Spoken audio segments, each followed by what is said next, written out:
माझ्या बंधू आणि भगिनींनो आणि सज्जनांनो, आज आपण श्रीमद भागवत सार प्रकरण 35 ययाती चरित्र याचे कथन करणार आहे. सूत कथा सांगत होते.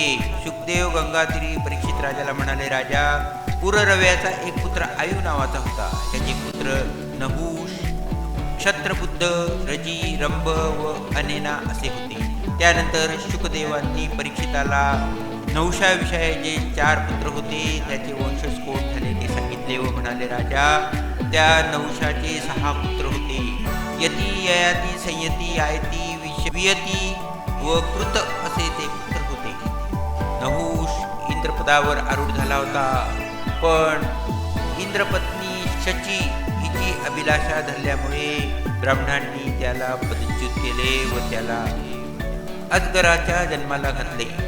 त्याचा मुलगा यती ह्याला राजपदाची इच्छा नव्हती, त्यामुळे ययाती हाच राजा झाला. त्याने शुक्राचार्यांची कन्या देवयानी आणि दैत्यांचा राजा ऋषभपर्वा यांची कन्या शर्मिष्ठा यांच्याशी विवाह केले व पुष्कळ वर्षे राज्य केले.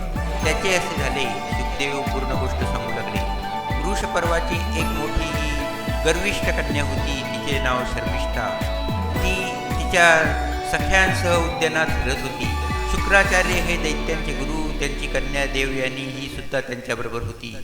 सरोवरात सर्वजणी वस्त्रे काढून ठेवून विहार करीत असता अचानक शंकर पार्वती त्या उद्यानातून नंदीवर आरूढ होऊन चालली.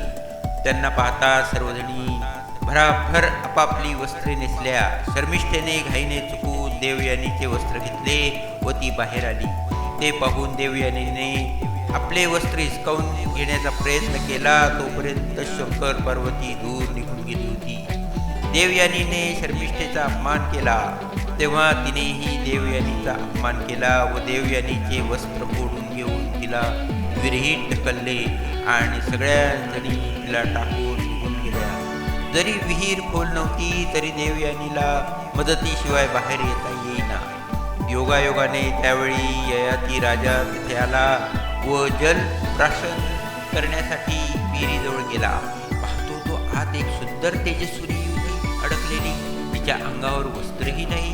ययातीने आपले उत्तरीय वस्त्र तिच्या अंगावर टाकले व तिने वेढून घेतले. तिला हात देऊन त्याने वर काढले. दयावंत, आकर्षक, बलशाली तरुण राजा ययाती किती उदात्त मनाचा आहे.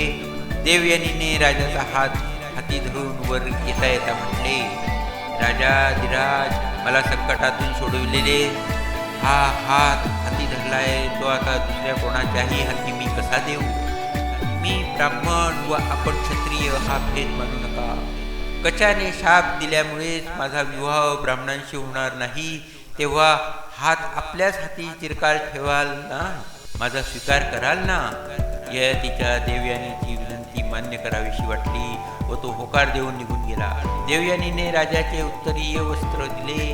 तिची स्वतःची वस्त्रे शर्मिष्ठेने टाकलेली होती ती धारण केली व शुक्राचार्यांना घरी येऊन रडत रडत शर्मिष्ठेने केलेल्या अपमानाची सगळी कागाळी सांगितली. शुक्राचार्यांनीही मुलीच्या दारिद्र्यावरून व आपल्या पुरोहितावरून झालेला अपमान फार सुचला.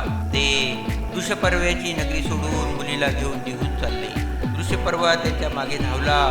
त्याच्या पाया पडला. गुरुदेव, काय झाले? कोणी काय अपराध केला? आपण आम्हाला सोडून जाऊ नका. गुरुदेवांनी संधी साधली. ते म्हणाले, राजा, देवयानी काय म्हणेल ते तू मान्य करीत असलास तर आम्ही परत येतो. काय? देवयानीचे काय म्हणणे आहे?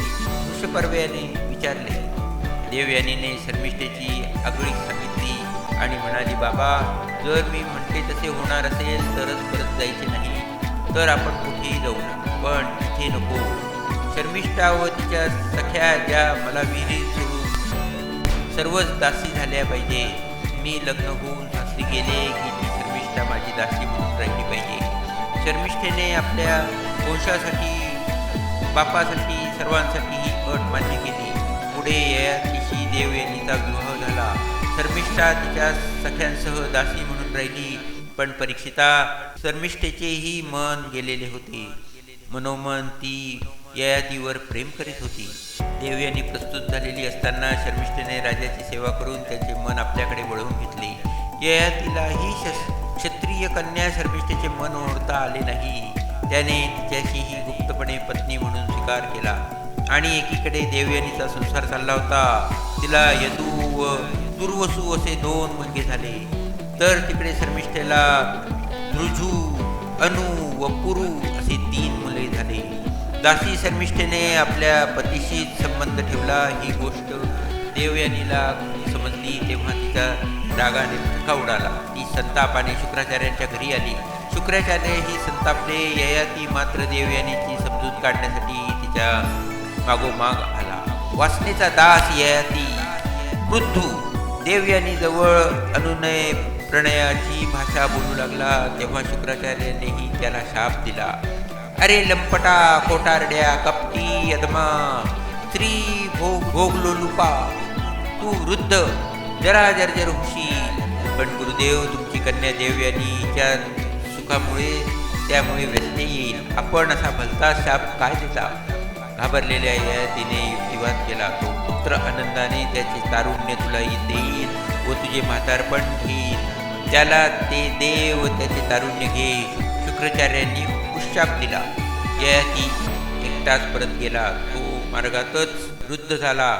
त्याच्या मुलांना बापाचा जरा जर्जर देह पाहून थरकाप उडाला. पण ययातीने त्यांना विचारले, मुलांनो, सासऱ्याने शाप दिला म्हणून मी म्हातारा झालो, पण तुमच्या तारुण्याशी अदलाबदल करता येईल असा उशापही आहे. कोण तयार आहे माझ्यासाठी आपले तारुण्य दान करायला?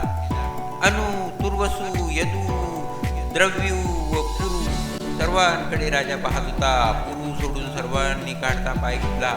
पुरूने मात्र पितृ भक्तीने ययातीला आपले तारुण्य दिले आणि आपल्या उभ्या आयुष्याचे दान करून तो म्हातारा होऊ लागला. त्यावेळी गुरु काय म्हणाला ते लक्षात घेण्यासारखे आहे. गुरु म्हणाला, बाबा, पित्याची कृपा असेल तर माणसाला परमपदाची प्राप्ती होईल. पुत्राला पिता शरीर देतो, पित्याचे रूप फेडू शकेल.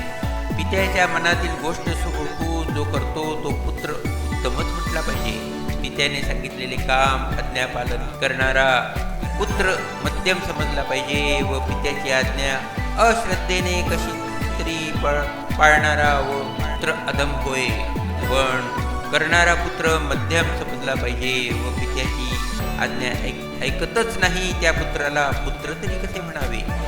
तो पित्याला लांछनास्पदच आहे. गुरुने आपले तारुण्य वडिलांना दिले व ययाती तरुण होऊन पुन्हा देवयानी बरोबर सुखाने राहू लागला. त्याने कितीतरी वर्ष सुखोपभोग भोगले, पण त्याची तृप्ती झाली नाही. देवयानीने त्याला सर्व प्रकारे सुख देत होती. ययातीने यज्ञ करून दक्षिणाही पुष्कळ वाटल्या. तो चक्रवर्ती सम्राट 1 सहस्त्र वर्ष उपभोगात बुडून आत्मविस्मृतीत राहिला. पण एके दिवशी तो स्वतःच्या परिस्थितीविषयी विचार करीत असता त्याला आपले अधःपतन कळून चुकले. त्याला असे दिसून आले की कामवासना काय किंवा अन्य विषयांचे उपभोग घेण्याची इच्छा काय. वारंवार तिला भोग देऊनही सुद्धा इच्छा पूर्ण होत नाही, शमत नाही.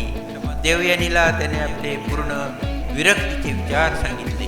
गुरुला वृद्धत्व आले होते, पण आयुष्य पुष्कळ होते. त्याला ययातीने प्रेमाने बोलवले. तरुण बाप वृद्ध पुत्राजवळ आपले वृद्धत्व परत मागू लागला आणि गुरुने त्यावेळी पित्याची आज्ञा मानून त्यांचे वार्धक्य त्यांना परत केले. गुरु मनाने निर्विकारच राहिला.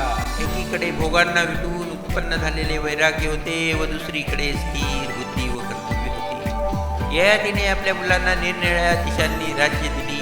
त्याच्या आसक्तींनी त्याला सोडून दिले होते. असा वासना शून्य ययाती कित्येक वर्षे योगाभ्यास करून शेवटी आपले कारण शरीरही विलीन करून भगवंताचा विराट स्वरूपात विलीन झाला. देवयानीही शेवटी पूर्ण विरक्त होऊन परमेश्वरी रूपात विलीन झाली. शुकदेव पुढे म्हणाले, परीक्षिता, आता तुला पुढील वंश आणि दुष्यंत शकुंतला यांची कथा सांगतो. सूत सैनिकांना व इतर श्रोत्यांना ह्या कथा सांगत होते. प्रकरण 35 समाप्त.